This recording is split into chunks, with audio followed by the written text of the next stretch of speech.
Hi all, ఎలా ఉన్నారండి అందరూ? గేదె ముర్రు పాలతోటి జున్ను అండి. ఈరోజు మన రెసిపీ వచ్చేసి జున్ను.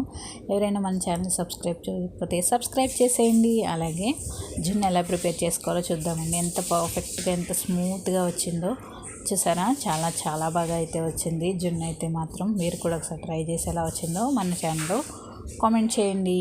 అలాగే ముందుగా మేమైతే పాలు తీసుకున్నాం.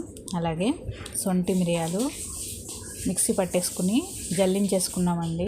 తినేటప్పుడు బాగుండాలి కదా, అందుకని జల్లించేసుకుని వేసుకున్నాం. అలాగే పాలు తీసుకున్నాం అనమాట.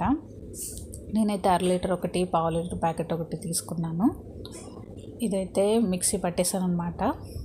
మిక్సీ పట్టేస్తే త్వరగా కరిగిపోతుందండి బెల్లం అనేది. మా అమ్మగారు చేస్తున్నారు, నాకు రాదు కాబట్టి.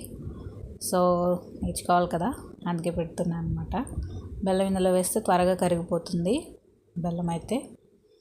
అలాగే ఇందులో మనం కలిపేసుకుందాం. బెల్లం వేసిన తర్వాత మనం కొద్దిగా సొంటి మిరియాలు కూడా యాడ్ చేసుకుందాం. నేనైతే 1.5 స్పూన్ తీసుకున్నాం దీనికి. అలాగే పాలు, ఈ పాలు అయితే మా మామయ్య గారు వాళ్ళ గేదె ఇంతే ఇచ్చారనమాట పాలు. ఇవైతే ఫ్రిడ్జ్లో పెట్టేసాం. 1 మంత్ అయినా 2 మంత్స్ అయినా అలాగే ఉంటాయి. సో గ్లాసుకి కొంచెం తక్కువగా ఉన్నాయి కాబట్టి మేము లీటర్ కన్నా కొంచెం తక్కువే వేసాం అనమాట. గ్లాస్ ఫుల్గా ఉంటే లీటర్ వేసేసుకోవచ్చు మనం. చూసారా, బాగా కలిపేసుకున్నాం. అలాగే డేక్సా పెట్టుకుని అందులో వాటర్ వేసుకుని అందులో పెట్టేసుకున్నాం. అలాగే మూత పెట్టేసుకుంటే ఒక 40 మినిట్స్లో రెడీ అయిపోతుంది. మనం ఎలా అయినా రెడీ చేసుకోవచ్చండి. మనం కుక్కర్లో అయినా పెట్టుకోవచ్చు, లేదంటే మనం ఎలా పెట్టుకున్నా, ఎందులో పెట్టుకున్నా వాటర్ వేసుకుని అందులో పెట్టేసుకోవచ్చు.